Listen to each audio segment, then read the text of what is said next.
정말 전쟁 국면에서는 그 어떤 것도 예측하기가 어렵구나를 또 한 번 절실히 알게 됩니다.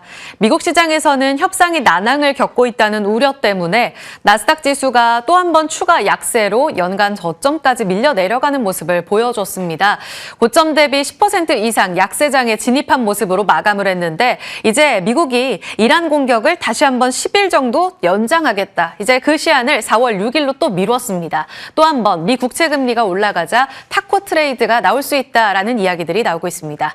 조금은 안정된 국면인데 프리마켓 시세 현재 움직임부터 체크해 보겠습니다.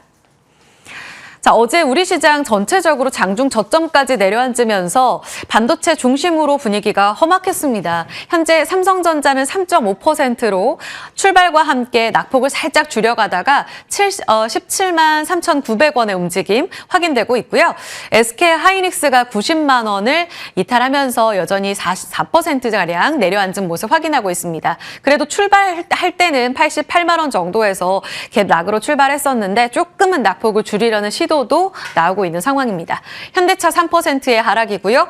확실히 바이오가 조금은 더 시장 대비 견고합니다. 어제 1, 2위 약진이 정말 대단했었습니다. 삼천당 제약 오늘 하락 출발했거든요. 마이너스 3%의 약세로 출발한 삼천당 제약은 플러스로 전환해 1% 이상 고점을 높여가며 117만 원 도달이 나오고 있습니다. 다시 한번 애프터마켓에서 도달했었던 120만 원을 뚫어낼 수 있을지 보셔야겠고요.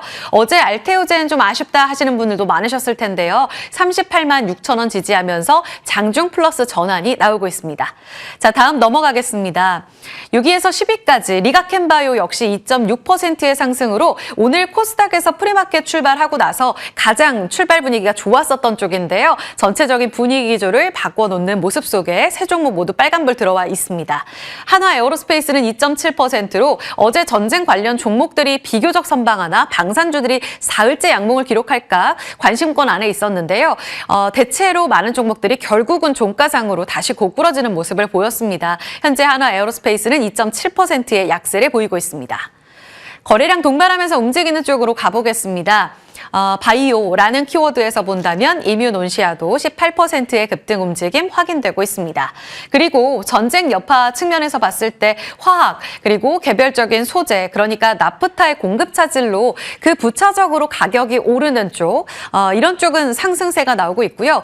오히려 그 여파 때문에 지금 공급 차질로 인해 공급망 리스크에 들어갈 수 있는 쪽은 하락 움직임을 나오고 있습니다. 애경케미칼은 20%의 상승세 나오고 있고 특히 이쪽으로는 바이오 연료 쪽으로도 볼 수 있겠고요. 나트륨 이온 배터리 그리고 여기에 플러스로 TPC 어제 착공식 있었다고 하는데요. 개별 이슈에 따라 올라가는 모습이 애경산업과 함께 나오고 있고요. PI 첨단 소재도 사실상 추가적으로 화학 소재이기도 하지만 템덤셀 관련한 개별 이슈도 있습니다. 7%의 강세 움직임, 대명에너지도 7% 상승, 유중 발표한 하나솔루션은 약세 흐름이 관찰되고 있습니다. 주요 포인트 가겠습니다. 아까 말씀드렸던 내용입니다. 트럼프 대통령 이란 공격을 또 연장합니다. 재연장에서 4월 6일까지 시한을 좀 더 늘려줄게 라는 내용을 발표했고요. 여기에서는 추가적으로 덧붙인 말이 있습니다. 이란의 요청에 따라 라고 강조했습니다. 지금 물밑에서 협상이 이루어지고 있는 것은 분명하다 이렇게 전문가들은 이야기를 합니다. 하지만 양측의 어떤 말도 믿기 어려운 국면입니다. 트럼프 대통령은 나에게 지도자가 되어달라 애원을 한다 이런 이야기까지 하고요. 이란 쪽에서는 협상의 의지가 전혀 없다라는 이야기까지 나오면서 지금 협상 그 물밑에서 어떤 이야기가 오가고 있는지는 그 누구도 예측하기가 어려운 범주입니다. 우리가 믿을 수 있는 건 시장의 반응에 따라 대응하는 것뿐인데요.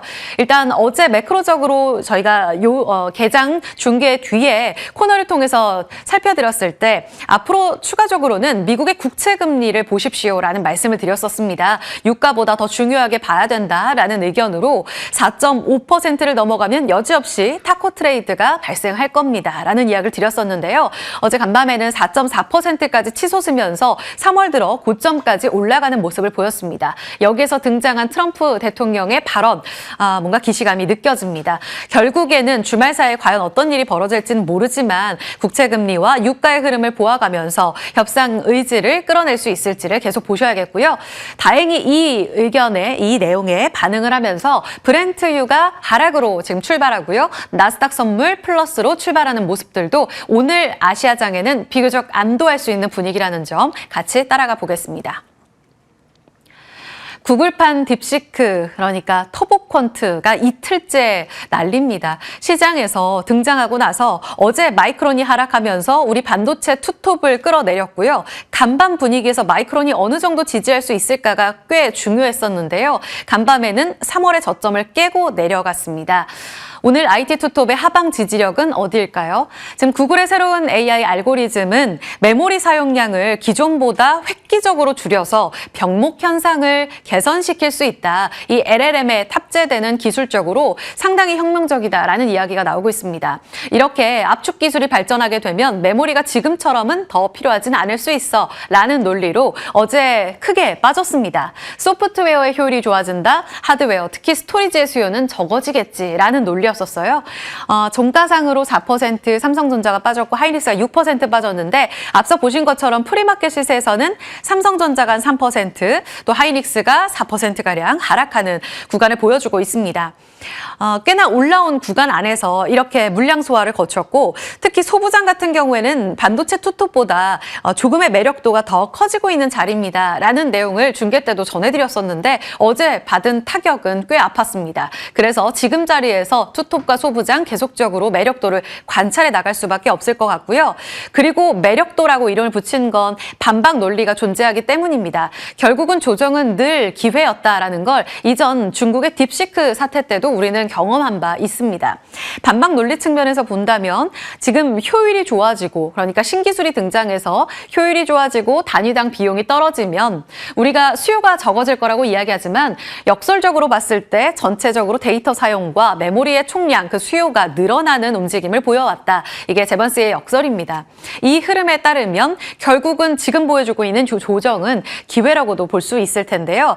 하나증권에서는 기존에 있었던 기술이고 이것이 보편화돼서 정말 메모리 수요를 압박하게 되고 오히려 위협 요인일지는 더 지켜볼 필요가 있다며 오히려 이 논리에 따라 소캠, HBF 같은 메모리 수요를 자극할 수 있는 기술을 더 앞당길 수도 있다라는 시각을 함께 제시하고 있습니다. 비중 확대를 외친 하나증권의 의견에 따라 오늘도 조정을 활용하는 기회가 좋을지요. 오늘 수급과 함께 아까 말씀드린 대로 마이크론은 3월 저점을 깼는데 삼성전자의 16만 원대, 하이닉스의 80만 8천 원대의 저점 지지력을 같이 확인해 보겠습니다.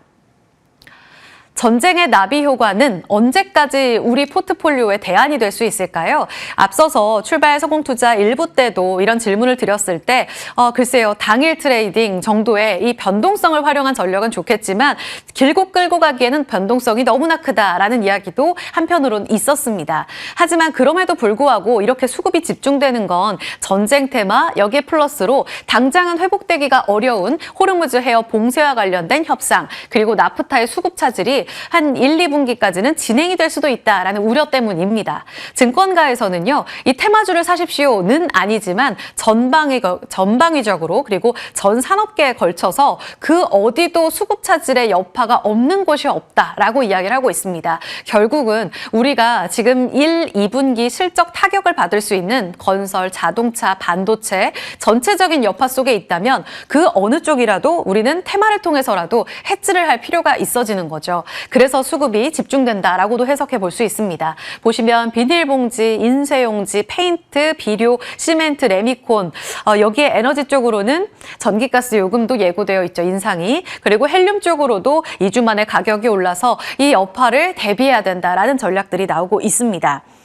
지금 KB증권에서는 DL을 강조하고 있는데요. 핵심은 이겁니다. 화학주 안에서도 이번에 이렇게 원재료 가격 급등에 타격이 없는 쪽을 찾아야 된다라는 게 핵심입니다. 신재생도 포함이 될 수 있겠고요. 친환경 소재도 여기에 들어갑니다. DL 같은 경우에는요. 지금 양전했네요. DL 오늘 하락 출발을 했는데 증권가에서 주목하고 있는 건 미국의 크레이튼이라는 화학주를 샀습니다. 그래서 미국 같은 경우에는 우리처럼 이렇게 나프타를 수입해서 생산해 내는 그런 수입과 관련된 중동산 원유 의존도가 굉장히 높은데 미국은 다 셰일가스로 통용이 되잖아요. 그렇기 때문에 타격이 없습니다. 그래서 미국의 화학 공장을 갖고 있는 DL이 수혜를 받을 거다라는 이야기가 나오고 있는 상황입니다.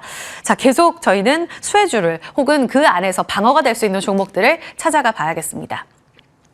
그리고 이 부분 아주 지금 상황을 딱 대변하는 내용입니다. 1분기 컨센서스가 흔들리는 쪽, 내가 갖고 있는 종목 중에 1, 2분기 컨센서스가 방어가 되는 쪽, 오늘부터 잘 가려낼 필요가 있겠습니다. 당장 다음 달부터 이제 4월 실적 시즌이 시작되죠. 다음 주가 4월입니다. 그런 가운데 1분기 혹시 내 종목이 이 원재료 가격 급등으로 인해서 실적 추정치가 떨어지게 된다. 이러면 리스크 관리 필요할 수도 있지 않을까요? 같이 보시죠. 롯데정밀화학은요. 다행히 TP 6만 원을 유지하면서 상대적으로 원재료 수급이 양호하다라는 의견이 나오고 있습니다. 4월까지는 정상 가동을 감안해 봤을 때 1분기 타격 없다는 겁니다. 다만 5월에 흔들리게 되면 2분기는 지켜봐야겠죠. 1분기는 264억 원 영업이익 나오고 있고요. 케미칼이나 그린 소재 쪽으로 오히려 동반 반등을 기대해 볼 수 있다.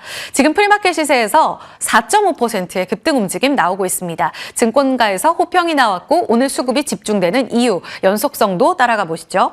반면에 금호석유 같은 경우엔 목표 주가 하향 조정이 나왔는데요. 보니까 1분기는 괜찮아요. 그런데 전쟁 여파가 제한적인 1분기와 다르게 2분기에는 이익 추정치가 감소할 거다라고 이야기가 나오고 있습니다. 이미 이 부분이 예상이 된다는 것부터가 좀 불안하죠. 부타디엔 가격 급등으로 인해서 단기 비용 충격이 한 2분기에 500억 원 정도가 비용이 잡힐 거다라는 게 이번 증권사의 시각입니다.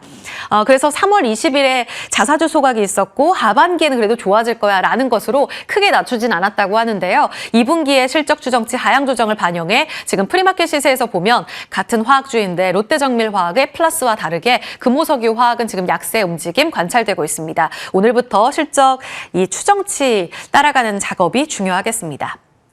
그리고 아직은 놓을 수 없는 고유가 대체주들, 태양광, 풍력 포함한 신재생, 그리고 원재료 가격 급등에 타격을 받을 수 있는 이 건설주를 포함한 원전, 이쪽은 좀 상충되기 때문에 좀 기민한 전략이 필요할 것 같고요. LNG 같은 경우에도 바이오 연료를 가져오는 상사주, 포스코 인터내셔널, LX 인터내셔널은 계속적으로 좋은 흐름을 보여주고 있는 상황입니다. 프리마켓 시세에서 ESS, 이터닉스도 꽤나 견고한 모습을 보여주고 있고요. 어제 좋았던 SK 오션 플랜트 계속 대안이 될 수 있을지, 유진투자증권은 종전이 된다고 해도 재생에너지 정책은 계속해서 갖고 가야 될 길이다라고 이야기를 하고 있습니다. 마지막으로 바이오가 좋은데요. 지금 코스닥 안에서 삼천당 제약이 작년 가을부터 외국인들이 가장 많이 사고 있는 종목입니다.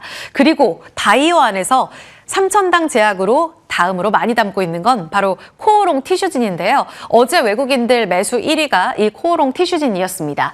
이번 주에만 600억 원 가깝게 담았고 작년 11월부터 삼천당 제약은 거의 3천억 원대 샀는데요. 코오롱 티슈진은 1,000억 원 가깝게 담았더라고요. 그래서 4만 원부터 벌써 주가는 어제 장중 기준 12만 원까지 올라와 있는 상황입니다. 삼천당 제약이 올해 들어 397% 올랐어요. 올해 지금 코오롱 티슈진 물론 작년에 많이 갔지만 지금 50% 정도 올라오고 있는 상황입니다. 추가적으로 더 갈까는 여기에 답이 있을까요? 외국인 사는 이유는 TGC라는 무릎 골관절염 세포치료제, 이거 임상 3상이 글로벌 임상 3상 4월에 데이터 발표 거의 다 마무리해서 7월에 탑라인 결과가 나오게 됩니다. 우리가 잘 알고 있는 인보사에서 출발해서 임상이 재개된 거다라고 보시면 되겠고요. 2028년에 상업화 준비하고 있다. 이것이 핵심입니다. 한국투자증권에서 목표가 17만 원 정도의 움직임을 보고 있는 상황입니다. 현재는 지금 프리마켓에서 거래가 안 돼서 코오롱이랑 코오롱 생명과학만 뛰고 있더라고요. 오늘 본장에서 티슈진의 움직임과 수급의 연속성 따라가 보겠습니다. 자, 여기까지 시장 내용들 그리고 종목들 봤고요. 리포트 오늘도 정말 많이 나왔습니다. 서한 앵커가 그 안에서 하나솔루션 포함해서 중요한 내용들 담았거든요. 바로 확인해 보시죠. 네, 이 공격 시기가 유예됐음에도 여전히 의구심과 불확실성이 가득한 시장인 것 같습니다. 이 안에서도 중심 잡을 수 있는 힌트, 오늘 보고서에서 있을지 당일 리포트 통해서 점검해 볼 텐데요. 오늘 LG 이노텍에 대해서 두 곳의 증권사에서 보고서가 나왔습니다. 그중 더 높은 TP를 제시한 하나증권의 보고서를 체크해 볼 텐데요. 48만 원으로 TP를 조정한 이유 리포트를 통해서 점검해 보도록 할게요. 저도 기판 멀티플 주세요라는 보고서 제목입니다. 추가 모멘텀으로 기판을 제시한 건데요. 바로 메모리 패키지 기판 공급이 본격화되면서 이 높은 기판 라인 가동률이 유지되고 있다고 합니다. 이 때문에 추가적인 고객사 확보도 기대된다라며 기판 공급 기대감, 멀티플 리레이팅 요소가 작용될 수 있다라고 판단을 했고요. 더불어 모바일 수요 역성장에 대한 우려는 있지만 이 우려는 카메라 모듈 공급에 따른 ASP 효과가 충분히 상쇄할 수 있다라고 예상하며 1분기 영업이익 추정치를 29% 상향 조정하게 됐습니다. 그리고 오늘 또 NH증권에서도 이 패키지에 대한 기대감으로 꽃피기 시작한 사업 분야라며 이 기판 부분의 이익 기여도를 높게 평가했고요. 38만 원으로 상향 조정했습니다. 시장의 흔들림에 오늘 또 약세 출발될 것으로 예상되고는 있으나 이러한 긍정적인 보고서가 하방 경직을 만들어줄 수 있을지 한번 체크해 보도록 하겠습니다. 자, 그렇다면 변압기 쪽의 분위기는 어떨까요? 오늘 신규 리포트가 나와서 산일 전기에 대한 보고서 SK증권 쪽에 대한 시선으로 점검해 보도록 하겠습니다. 전방 산업이 바뀌고 있다라며 목표 주가 22만 원을 제시했고요. 보고서 내용을 하나하나 체크를 해보니 가장 먼저 제시한 점 바로 AI 데이터 센터양 직접 수주 기대였습니다. 이 수주 본격화를 기점으로 AI 데이터 센터양 플레이어로서 멀티플 리레이팅이 가능할 수 있다라고 판단을 했고요. 올해 중 이 공장 생산 건설을 시작해서 28년 본격 양산 돌입 예정이라고 합니다. 이 때문에 중장기 성장 동력이 되어줄 수 있다라는 판단, 그리고 선제적인 캐파 증설로 매출 인식 가속화에 대한 기대감을 내비쳤습니다. 특히나 최근 기관의 매집과 함께 외국인의 수급까지 들어오고 있는 만큼 특수 변압기의 P&Q 성장이 함께 또 이러한 주가 성장도 불러줄 수 있을지 블록될 공시까지 함께 추가 점검 필요해 보입니다. 그리고 오늘 세 번째 보고서는요. 아마 여러분이 많이 궁금해하실 오늘 하나 솔루션에 대한 매도 리포트가 나왔기 때문에 이에 대한 내용도 한번 점검해 보도록 할게요. 전일 유상증자 발표로 급락세를 보였던 하나 솔루션입니다. 오늘 DS투자증권에서는 매도 리포트가 나왔는데 먼저 내용을 차근차근 체크해 보도록 하겠습니다. 약 2조 4천억 원 규모의 유상증자 공시가 나왔습니다. 일단 이 확보한 자금으로 기존 차입금을 상환하고 추후 또 태양광 기술력에 투자해 부채 비율을 2030년까지 101%대로 낮추겠다는 계획을 밝혔는데요. 다만 시장에서는 추가 유증 가능성까지 제기되며 투자 심리가 냉각되고 있습니다만 DS증권에서도 이러한 유증을 통한 기대 효과 미미하다라고 판단했습니다. 향후 남아있는 차입금을 줄이기 위해서는 또 다른 자금 조달 가능성이 있다라는 우려를 짚었고요. 미래 기술에 대한 선행 투자 이상적이지만 아무래도 이러한 재무구조 투자가 우선이 되어야 한다라는 점을 짚었습니다. 오늘 이와 동시에 하나증권 그리고 신한투자증권에서도 유상증자에 대한 코멘트를 내놓기도 했는데요. 일단 이 자금 조달에 대한 우려, 공감대가 형성이 되었으나 선제적 투자에 대해서는 증권가마다 시선 처리에 대한 온도차가 있었습니다. 함께 확인해 보시면 좋을 것 같고요. 주가와 또 신뢰 회복을 하루빨리 이뤄내길 바라보도록 하겠습니다. 이렇게 당일 리포트 통해서 시장 힌트 챙겨봤습니다.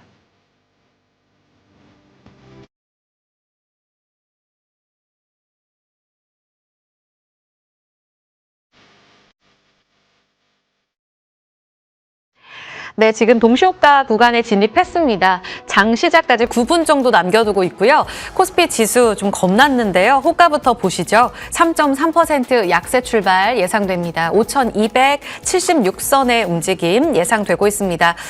어제 5,500선 깨졌고요. 오늘 5,200선 지지력 확인이 필요하겠습니다. 코스닥은 1,117포인트로 지수 대비 낙폭이 견고합니다. 1.7% 약세 예상됩니다. 이정호 해운솔루션 팀장, 정태근 미르경제연구소 이사 함께합니다. 어서 오세요. 네, 반갑습니다. 자, 이정호 팀장님, 일단은 예상됐던 우려긴 하죠. 네. 그런데 이제 추가적으로 공격을 유예하겠다라는 트럼프 대통령의 발표로 나스닥 선물은 또 플러스 전환이 나오고 있는 상황이에요. 오늘 낙폭 좀 줄일 수 있는 여지가 있을지 지금은 좀 공포스럽거든요. 핵심적으로 뭘 보면 되겠습니까? 오늘은 반도체 스톱을 좀 집중적으로 봤으면 좋겠다라고 생각이 들고 있어요. 삼성전자가 어떻게 보면 지정학적 리스크가 나오고 나서 3월 9일 날 저점과 지금 그렇게 큰 폭으로 차이가 없지 않나 들 정도로 오늘 낙폭을 더 커가지는지 아니면 계속적으로 지켜주는지 이게 관전 포인트가 될 가능성이 있지 않나라고 생각이 들고 있고, 가격대로는 이제 17만 원 세가 지지를 해주냐 안 해주냐 이게 제일 중요하다라고 볼 수가 있습니다. 왜냐하면 3월 9일날 코스피 지수 대비 삼성전자가 어떻게 보면 더 약세를 나타내고 있는 시점이 도래했기 때문에 삼성전자가 지수보다 약한 모습세가 계속적으로 연출이 될지 아니면 여기서 어느 정도 반등세가 나와줄지 이런 부분을 조금 더 보면서 지켜봤으면 좋겠다라고 생각이 들고 있고 환율 같은 경우는 이제 1,500원을 넘고 나서 정부에서 어느 정도 얘기나 이런 부분이 잘 안 나오고 있습니다. 어떻게 본다면 이제는 한 주가 마감하는 금요일이기 때문에 오늘 장에서 나올지 이런 부분도 체크해 보시면 좋겠지만 너무 환율에 대한 기대감을 너무 가져가시지 않은 게 저는 조금 더 현명하지 않나라고 생각이 들고 있고 유가나 아니면 지정학적 리스크나 이런 부분은 계속적으로 뉴스 하나에 계속적으로 분위기가 달라지는 모습세가 나와주고 있다고 생각이 들고 있어요.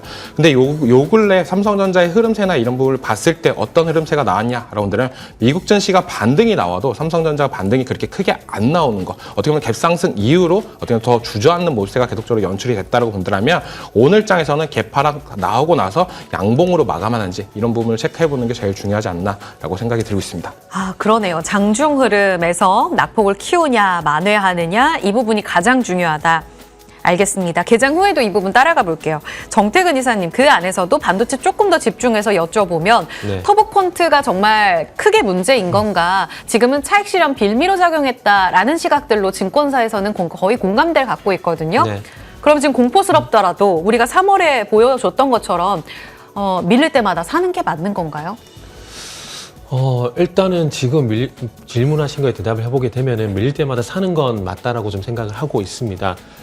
어쨌든 지금 터보컨트도 문제긴 하지만은 지금 아시겠지만 이란 영향으로 인해가지고 글로벌 전반적으로 지금 약세지 않습니까? 그래서 이런 부분이 정상적으로 돌아갔을 때 아마 삼성전자 하이닉스도 반등을 줄 가능성이 상당히 높다라고 판단이 되고요. 그리고 난 다음에 아마 터보컨트 관련돼가지고 어느 쪽이 수혜가 되냐에 따라서 아마 또 방향성이 결정되지 않을까 생각이 드는데 과거 이제 딥시크 이슈를 감안해 보게 된다라면은 그렇게 악재는 되지 않을 것 같아요. 단지 딥시크 이슈 때처럼 아마 수혜를 보는 섹터와 약간의 어떤 주춤해지는 어떤 종목 섹터는 나타나지 않을까 생각이 들어요. 예를 들게 되면은 자 딥시크가 출연하기 전에 무조건 이제 정말 비싸고 그러니까 가성비가 아닌 비싼 장비와 비싼 어떤 그리고 고성능 이런 걸 많이 요구했었잖아요. 그러다 보니까 하이닉스, 엔비디아의 어떤 단조로운 구도였었는데 이게 딥시크가 출연하게 되면서 가성비가 이슈가 되게 되면서 LG란 단어가 출연하게 됐잖아요. 그러면서 이제 브로드컴이 엔비디아 자리를 대체하는 그런 흐름이 나왔었거든요. 사실 딥시크가 출연하고 난 다음에 아시겠지만 엔비디아가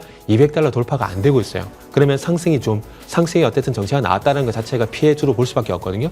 근데 그럼에도 불구하고 딥시크가 출연하게 되면서 LG가 화두가 되게 되면서 브로드컴이 그 자리를 대체를 한 것처럼 아마 앞으로 터보컨트 같은 경우도 과거 딥시크처럼 이런 현상이 좀 나타나지 않을까 생각이 들어요. 근데 사실 아직까지는 어느 종목이 수혜가 될지는 저도 사실 가늠하기 쉽지는 않습니다. 아는데 확실하게 말씀드릴 수 있는 것은 방금 말씀을 드렸듯이 딥시크 이슈를 내가지고 브로드컴이 시장에 어떤 선두에 나섰던 부분들 그리고 딥시크가 출연하게 되면서 이제 아시겠지만 삼성전자가 또 이제 LG 기반으로 해서 반전 계기를 만들었다는 점을 감안해 보게 된다라면은 이런 변화가 나타날 가능성이 상당히 높다라고 볼 수 있는 거죠. 그래서 결론은 뭐냐면은 어쨌든 이제 과거 딥시크 사례를 봤을 때 터보컨트 같은 경우도 이제 반도체 섹터에서 어떤 새로운 기회가 될 가능성이 상당히 높은데 그 기회가 될 만한 종목들은 과거에 이제 차롭게 브로드컴이 이슈가 됐던 것처럼 또 나타날 것 같은데 그거는 조금 더 지켜보고 난 다음에 어느 종목이 될지에 대한 부분들은 좀 판단하는 게 좋겠다라고 말씀드리고 싶어요. 알겠습니다. 자, 그러면 그 안에서도 지금 LG 이노텍이 또 전체 IT 전기전자라는 측면에서 봤을 때 오늘 관심주로 가져와 주신 이정호 팀장님의 의견을 또 들어보고 싶은데요. 조금 전에 서한앵커의 리포트에도 48만 원 상향 조정 리포트가 나왔더라고요. 궁금합니다. 이렇게 불안하지만 이노텍은 오히려 무풍지대라고 보시는 건지. 무풍지대보다는 가격적으로 괜찮은 가격대지 않나라고 생각이 들고 있습니다.